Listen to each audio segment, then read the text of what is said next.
Time. It is the one thing we are given, and the one thing we always seem to lose.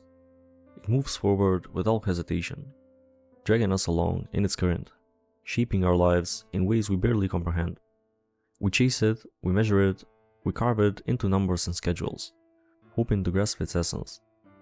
But the more we try to hold on to time, the more it slips through our fingers.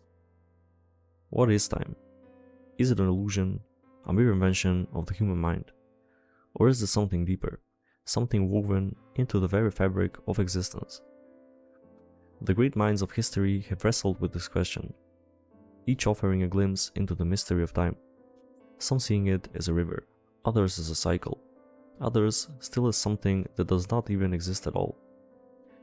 Augustine centuries ago spoke of the paradox of time. The past no longer exists, the future has yet to come, and the present is fleeting, dissolving into the past the moment we try to grasp it. So where then does time truly reside? Augustine's answer was radical. Time, he said, is not something out there in the world. It is something within us. It exists in the mind, in the way we remember, in the way we anticipate, in the way we live between what has been and what will be. But if time is in the mind, does that mean it is not real? Henri Bergson would say that time is more than real. It is the very essence of life itself. He argued that time is not a mere sequence of measurable moments, not a clock ticking away in perfect rhythm. Time, true time, is flow. It is duration.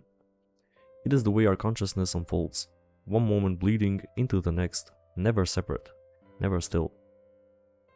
To Bergson, the great mistake of modern thought was to treat time as if it were space, as if it could be divided into equal parts, mapped out like points on a line.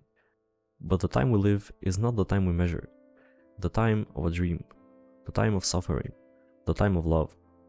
These cannot be captured by any clock, and yet in the world of physics, time is something else entirely.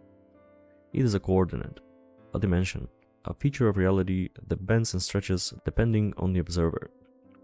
Einstein shattered our common sense of understanding time, showing that it is not absolute but relative, that it slows down at high speeds, that it warps in the presence of gravity. But here Bergson pushed back. Physics, he said, can describe time, but it cannot capture its essence. The equations of science give us a framework, but they miss something fundamental: the experience of time, the way it feels, the way it moves through us, and how we move through it. This debate between Bergson and Einstein was more than a clash of ideas. It was a battle between two ways of seeing reality, one that reduces time to a formula, and one that insists time is something alive. Because what are we if not creatures of time? We are born into it, we age within it, and in the end we vanish into it.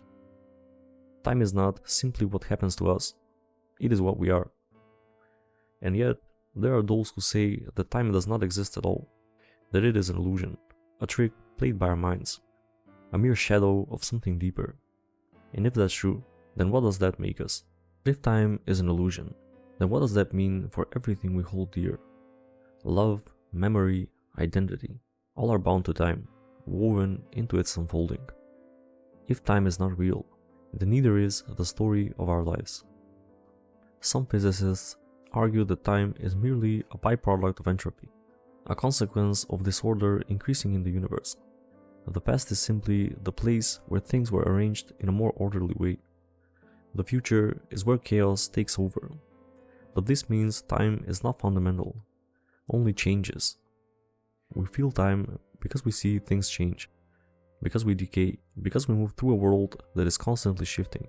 But if we could step outside of change, would time still exist? Buddhist philosophy offers a strikingly similar view. Time, in its deepest sense, is a construction. We live in the illusion of a past and a future. But in truth, there is only this moment eternally unfolding. The past is a memory, the future is a projection, and the present is where everything happens. To awaken is to step beyond time, to see that we are not moving through it, but that we are it. And yet, we cannot shake the feeling that time is real. We experience it not as a measure of change, but as something we are always running out of. Heidegger saw time as something more than an illusion. He saw it as the very structure of our existence. For Heidegger, we do not simply exist in time, we are time. To be is to be stretched between past and future, between what we have been and what we will become. Our lives are defined by time, not because we measure it, but because we are always moving toward an end. And that end is death. Death gives time its weight. It is the horizon that makes every moment significant. We do not live in an endless present. We live in the shadow of what will come. And because of this, time is not something external, not something we simply pass through. Time is what we are thrown into, and it is what we must make sense of before it runs out. Proust, in his great search for lost time, understood this intimately. He saw that time is something we can never hold on to, except in memory. The past is gone, but we can revive it, relive it, through sensations, through smells, through music. A Madeleine dipped in tea, the scent of a childhood room, these things transport us, momentarily collapsing the walls of time. But is that real time, or just another illusion? To Bergson, this was the paradox. The only time that truly exists is the time we experience, the time that flows, the time that cannot be measured. And yet, we are always trying to capture it, to stop it, to make it solid. We write history to hold on to the past. We build clocks to measure the present, and make plans to control the future. But the real time, the time of life, slips away. It is not in the numbers. It is in the waiting, in the longing, in the way a single moment can stretch into an eternity, or vanish before we can even grasp it. And so, we are left with the same question. What is time? Is it a river carrying us forward? Is it a cycle endlessly repeating? Is it an illusion, a trick of the mind? Or is it something deeper, something more mysterious, something we cannot quite name? If time is something we can never quite name, then perhaps it is because we are looking for answers in the wrong places. Perhaps time is not something to be explained, but something to be lived. But there is a kind of time that cannot be measured. It is the time of childhood, when summers stretched out forever, the time of grief, when a single night feels like a lifetime, the time of love, when an instant can hold the weight of the entire universe. This is not the time of clocks and calendars. It is a time of experience, a life of unfolding, of being swept up in something greater than ourselves. It is the time that Bergson believed was the only true time. The time we live, not the time we measure. And yet, we have built a world that does not recognize this kind of time. We have made everything efficient, productive, precise. We wake up to alarms, we schedule our days, we move from one task to the next, always aware of the ticking clock.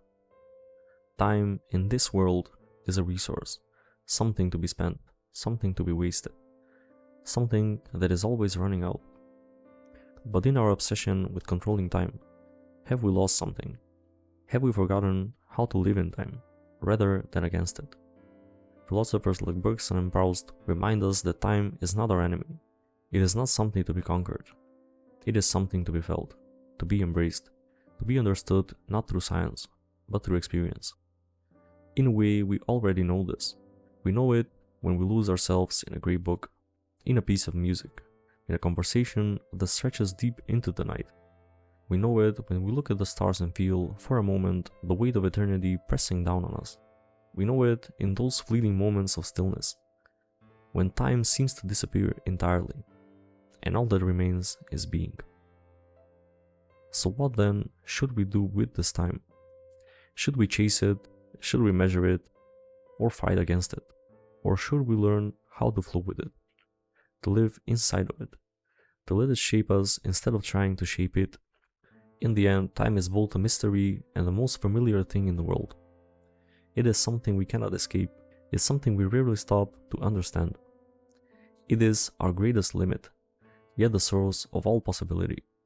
It is what separates us from eternity, and yet it is the very thing that makes life meaningful. Because if time is all we have, then perhaps the real question is not what time is, but how we choose to live within it.